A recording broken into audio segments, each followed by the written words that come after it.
চট্টগ্রামকে পরিচ্ছন্ন নগরী গড়ার নির্বাচনী অঙ্গীকার ছিল চট্টগ্রামের মেয়র আজম নাসির উদ্দিনের। অঙ্গীকার অনুযায়ী দায়িত্ব নেওয়ার পরপরই শুরু করেন ডোর টু ডোর ময়লা আবর্জনা সংগ্রহ এবং রাতে ময়লা পরিষ্কার করার কার্যক্রম।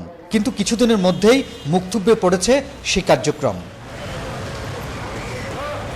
নগরীর অলিগলি প্রধান সড়কে এভাবেই পড়ে থাকছে নগরবাসীর ফেলে দেওয়া উচ্ছিষ্ট।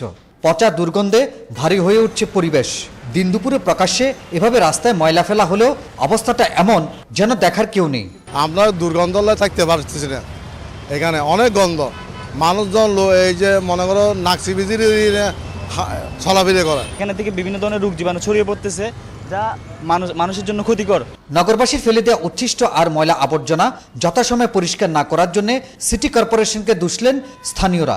বাচ্চারা এখানে স্কুলের গাড়ি দ্বারা প্রত্যেকদিন সকালে সোসাইটি সবাই এখানে বাইর হয়, এরা বাচ্চারা দুর্গন্ধের জন্য থাকতে পারে না। এটা তো আমাদের স্বাস্থ্যের জন্য সমস্যা। তারা ডোর টু ডোর এখন সার্ভিস দিচ্ছে, তারা রাস্তার ময়লাগুলো নিতে পারতেছে না, ডোর টু ডোর কিভাবে সার্ভিস দেবে, এটাই আমাদের বোধগম্য।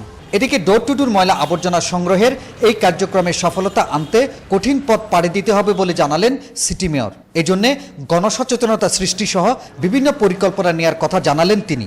চট্টগ্রাম সিটি কর্পোরেশন পক্ষ থেকে বিনামূল্যে বিন বিতরণ করে চলেছে। এই বিন বিতরণগুলো কিন্তু একটা অনেক সময় সাপেক্ষ এবং কঠিন একটা দায়িত্ব।